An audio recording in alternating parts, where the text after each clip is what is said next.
Hey everybody, this is Jim at SP500chart.com using time-honored techniques to understand modern markets, featuring daily technical analysis videos of the S&P 500 index, of which this is one for December 5th, 2011. Before we get into it, I just need to remind you that the website and this video are for educational purposes only. Nothing stated at the site or in this video is intended to be used as investment advice. I can draw lines on charts, but you need to draw your own conclusions from your own research and make investment decisions that are suitable for your personal financial situation. Just to remind you again, I am not a licensed financial professional. I'm just a guy who draws lines on charts. And just briefly to remind you again, I'm framing the charts a little differently so you can see the time frame up here in the upper left-hand corner. It kind of makes for a little bit uglier looking video, but if you can see that 30 minutes there better than this one right here, I will keep doing that. Today, let's back up. On Friday of last week, we were looking at this channel that had developed in between these green lines here, and near the end of the day, the S&P just kind of almost ignored this line and just kind of went sideways. It just really didn't make it look like this broke.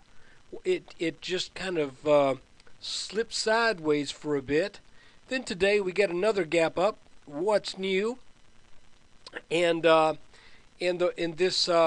You can see that there's a little trend line right here over these previous two peaks that sort of was where this got turned back today.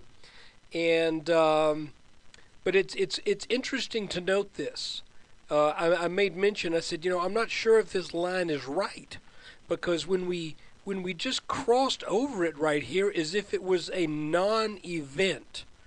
It's like this line didn't do what it should have done. If this was a support line, you would expect something other than just a lazy traverse across that line.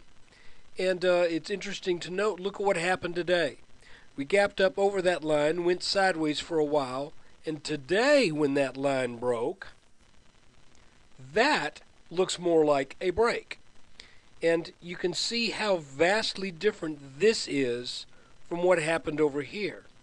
So with that in mind, I think this line probably was right, but something weird was just going on in the market at the end of the day on Friday. Who knows? Of course, the real question is, what's the outlook? Well, guys, if you follow other analysts in the market, and there's a bunch of them, there's a bunch of websites, and they make daily calls. Well, today we think the market goes up. Today we think it goes down. Today it's going to go up, then down, or down, then up. And occasionally, I just don't know. What's a good way to put this? There's been a lot of absolute contrary calls being made to what the market has actually been doing.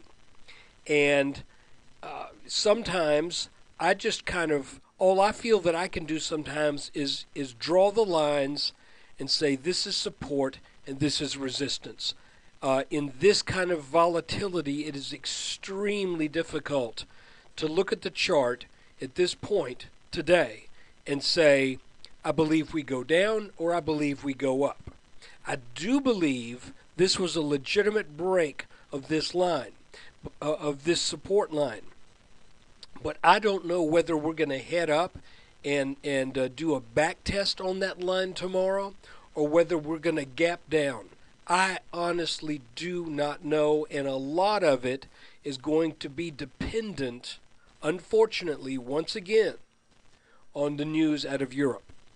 What leads me to believe that we could head up for a back test is the simple fact that there was strength late in the day, for what it's worth, that seems to have maybe started a little counter move to this breakout, to this breakdown.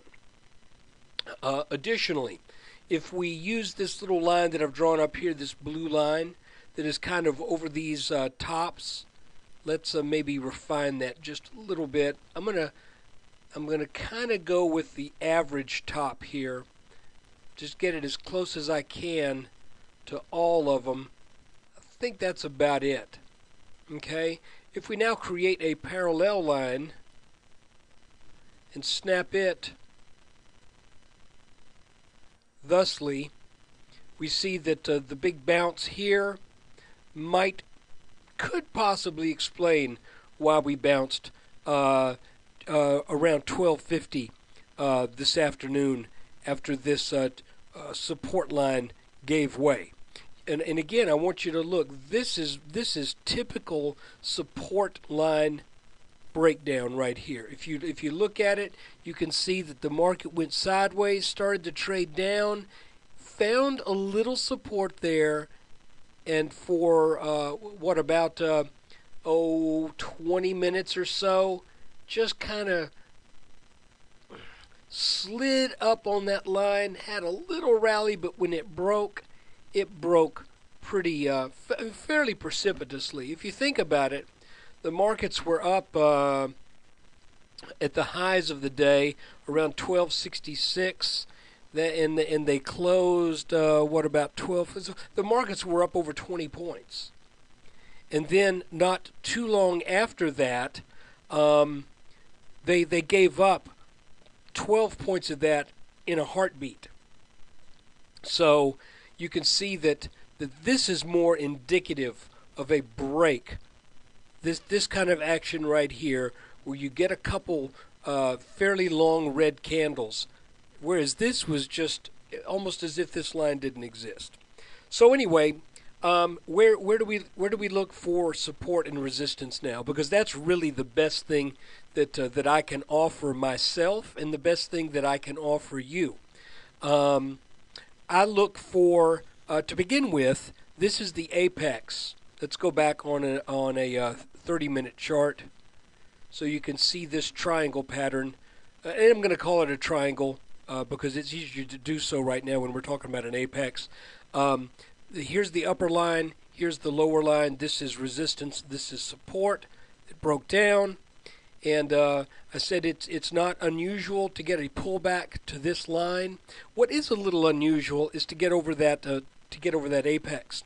That shows me there's some kind of persistent strength right now. That this market, there's a contingent in this market that really wants to push this higher. I don't think the weakness is as pervasive right now as it appeared when we were heading down with these fairly large gap down days.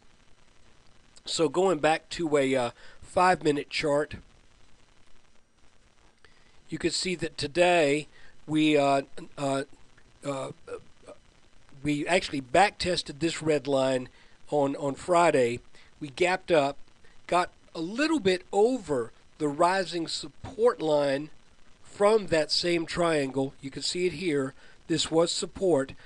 Typically you would expect this to always be resistance, but today it got over it just for a little bit, then started to sell back down on the break of this line right here, this rising support line.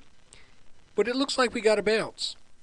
And again, that bounce happened at a line that is roughly parallel to this top line and this bottom right here. That's probably not that big a deal, but it's worth noting. The other thing is, we bounced it roughly where one would expect to find approximately some gap support. And what is gap support? Well, that's where the people who earlier this morning were gapped out of a trade. They were probably saying, well, if this market gets down to about 1249 or 1250, I'll buy it because I missed that move this morning. So that may have something to do with why this bounce as well. We are now above that apex. Also, the apex being the apex of that triangle pattern. So typically, the apex is a technically important line. Tomorrow, what I could see happening. I could see this market trading back up to test this line, but just as easily, folks, if it takes this line out, I could see it trading back down to test this line. What makes it interesting is, now that we are beyond the apex of this triangle right here, it won't be too long before the extended lines of this triangle pattern really start to widen out pretty quickly. And at that point, it's almost as if this market will have more range. It'll have more range of motion because these lines will not be as close together as they are right now. The other thing to keep in mind is this purple line right up here, and again we're looking at a 30-minute chart. This purple line is the neckline of the head and shoulders pattern that we see here on a 4-hour chart. Left shoulder, head, right shoulder, extend that neckline. Typically that neckline produces strong resistance. So that's kind of the way it looks after the close on December 5th, 2011. I want to thank you for watching the video, and if you're seeing this on the 5th, thank you for subscribing to sp500chart.com. If you're seeing this and it's the 7th, all I want to do in a friendly way is ask you to think about it. It's less than a cheap cup of coffee per day, and you get to look at all those pretty lines on charts, and hopefully this stimulates your thinking and your thought processes going into that next day of trading. Thanks for watching. Take care.